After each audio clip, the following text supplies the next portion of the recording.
Hello vinyl community, this is Sean with another video, and for this video I'm jumping on a vinyl thread, vinyl tag, a vinyl contest for JT's Record Room. He recently went over the 3,000 subscriber mark on a video, and I suppose he created the video as sort of a celebratory type deal where he created this contest. I'm happy to jump on it. So JT's Record Room is a channel I've been watching for quite some time, well before I made my first foray into the vinyl community, my first video entering the vinyl community not too long ago. And quite honestly, just one of the channels that inspire you to start a channel of your own is JT's Record Room. So I'll put a link in the description of the video that JT made to kick off this contest.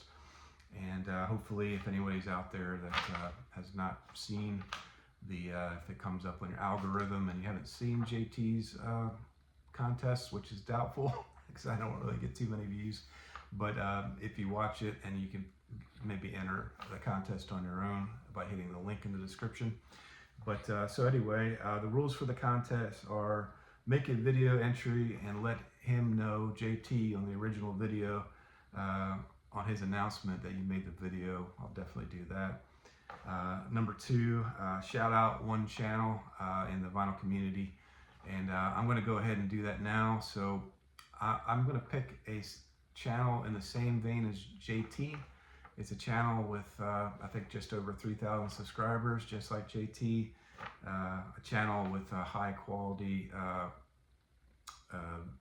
albums that are shown, and it's Mike from Hubtunes, so I'll put a link in the description for his channel as well. Just really enjoy that channel, just like JT's. And so the third question is: show 3 food-related album covers or gatefolds.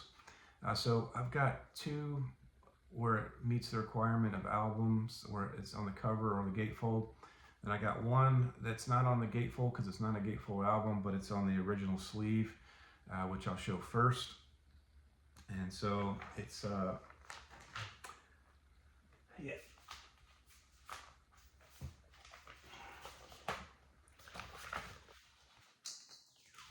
Okay, the first one I'll show is from the band U2, their 8th studio album, and it's Zooropa, and it's in the shrink, so apologize for any glare issues. I'll try to hold it back like this to minimize, but yeah, so this is their 8th studio album, and quite honestly, their first 7 studio albums to me were very outstanding albums, without exception.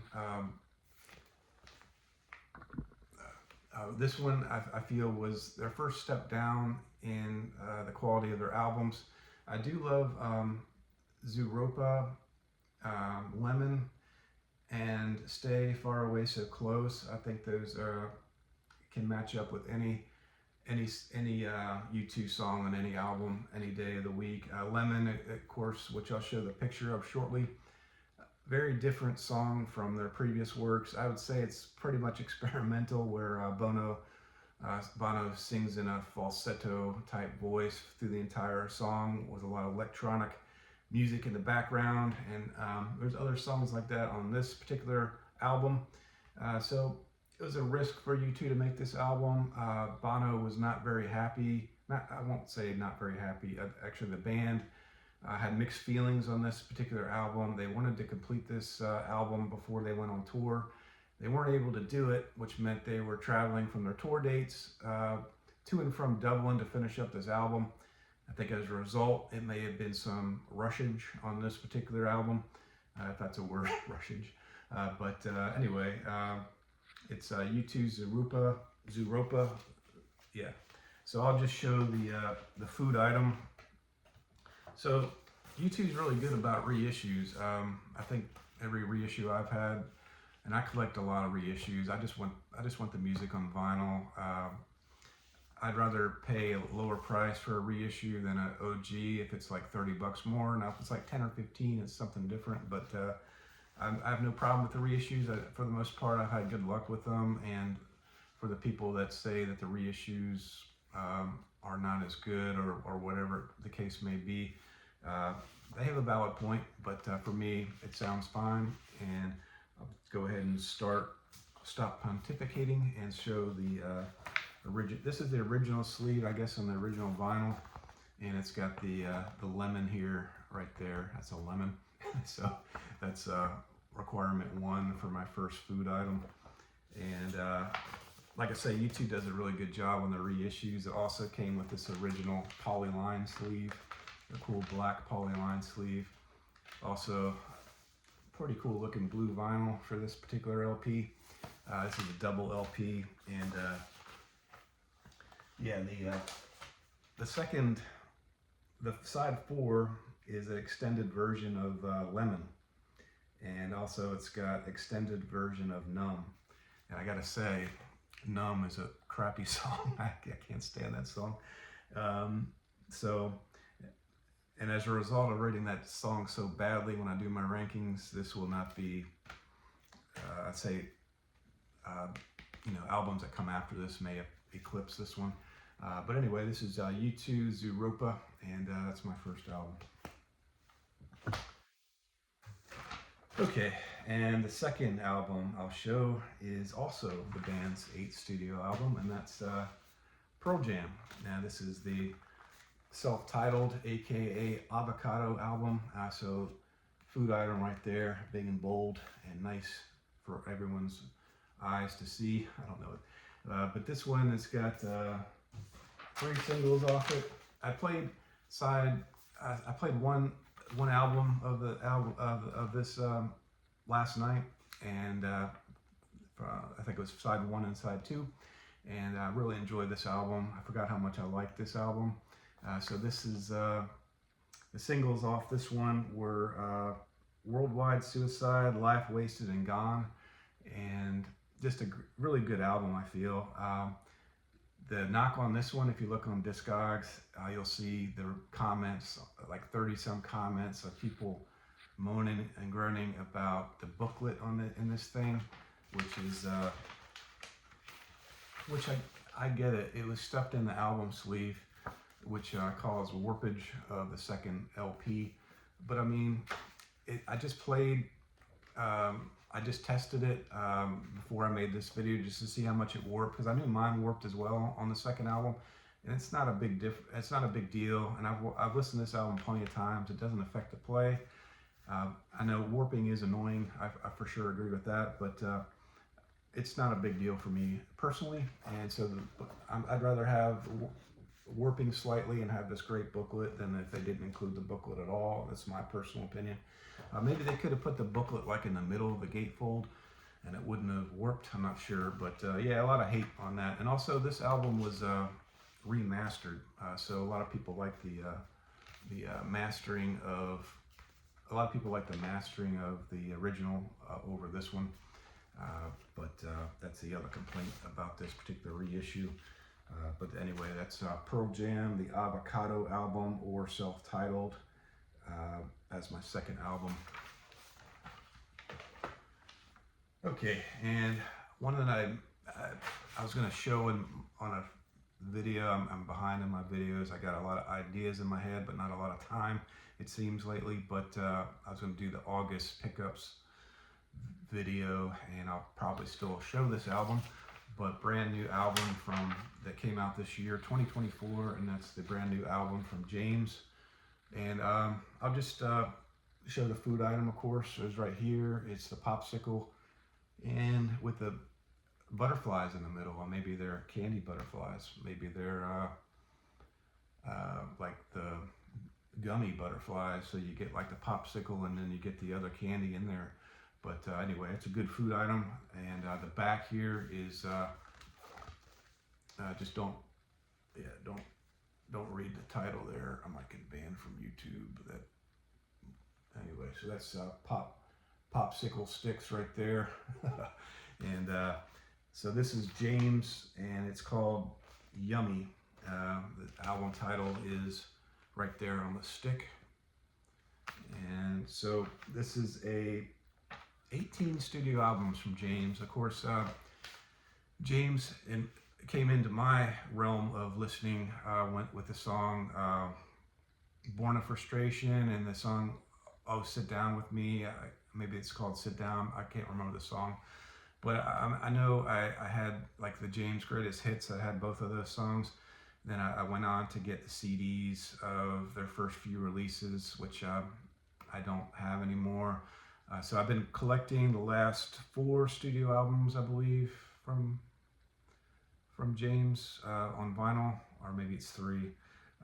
Also have All the Colors of You that came out before this one, and then Life in Extraordinary Times. I have that in my collection. So I have 3 James records total, and the older ones are quite pricey to get on vinyl, I want to say. So I'll have to reacquire, I guess, the CDs if I want to collect their discography, unless they have some reissues. But this album here is, believe it or not, James is pretty huge in the UK, not so much here, but pretty huge in the, oh, they also had that song Laid, and yeah, they had the song Laid, which also kind of made it big, probably 4 or 5 years after Born of Frustration. But this album is, in the UK, it reached #1 in the UK on, I guess, album sales. Only the second time in their band's history that it did that, which surprised me a great deal, since I haven't really heard too much about this release here, especially, I mean, obviously in the States you don't expect to hear anything, but I don't see many vinyl community channels in the UK showing this. Actually none. I haven't seen anybody show this one yet. If it's #1, I would imagine somebody would do a video on this. I think I saw one video from from Primordial Creative. He did a great video on this, but he's not from the UK. He's from the US, I believe. So I'll put a link in the description for his great review on this one. And then I saw a couple shorts on this album that said it sucked. So anyway, I disagree with the shorts, obviously. So anyway, but this is, let me show the, I guess the more popsicle sticks here in the original inner. And so there's quite a few band members there. As you can see, there's 9 band members. That's because, I mean, there's cellists, there's, I guess, violinists, there's orchestra people in there that played various orchestral music. But the lead, I want to say, I'm not going to dwell on that, but the lead singer here is Tim, right there. That's Tim Booth, and he's just a great, he's got a great voice, my gosh. And then Debbie, I think she's been on a few of their latest albums. She just got an angelic backing round voice. I get hooked on the background voices on albums, like the Bats and now James with their recent albums with Debbie singing in the background. Just great harmonic, strong melodies, great rhythms. That's James. And so that's my 3rd album that I'll show. And then the last question is, show one album that you highly recommend. And so I'm going through my collection A through Z, and I'm currently in the C section of my journey to show my vinyl records. I just featured the Connells in my last video, and so if you watching this video, maybe 1 or 2 of you can check. It hasn't gotten too many views. If you check out the Connells video, I did a needle drop in the beginning of the video, and I feel like I should have not done that, because maybe they heard the song and they said, oh, this sucks. Maybe thinking it's short, and didn't watch the whole thing and clicked out of it. But anyway, I'm only saying that because I have a crap ton of Bob Dylan records. I got a pretty large collection. I mean, so I'm trying to mix in listening to Bob Dylan records in between the alphabetical list that I'm going through on my videos, because I don't want to listen to 30 Bob Dylan records back to back to back. I anticipate having to skip Dylan on my alphabetical videos until I have them all completed, and I can proper evaluate each record, because I'm ranking my records. Anyway, you don't care about that. But anyway, so this is Bob Dylan, Rough and Rowdy Ways, and so this one I highly recommend. Out of all the great music that I went through so far, A through C, up to current, this eclipses every single one of them. This is Rough and Rowdy Ways from Bob Dylan. This is his 2020 album, and I didn't write, I don't know how many studio albums this one was on his collection. Usually I write it down, but I didn't on this one. But just a great, outstanding album from Dylan. I mean, the man is up there in years. He doesn't have the blonde on blonde, or the voice anymore. But it comes with this This is the original sleeve. I put it in polyline sleeve, but this is the original sleeve that it comes with. And just look at cool artwork on that. Just awesome. So yeah. And the second original sleeve is this great showing Bob Dylan. Great photo from Bob Dylan. And the album itself is a gatefold. It's got a cool, I don't know if this is what 1920s time frame period, but just a nostalgic. The album, when you hear it, you think nostalgia, you think of the old times and stuff like that, and everything on this matches. And this picture of President Kennedy here in the back, and side 4 is Murder Most Foul. And let's see.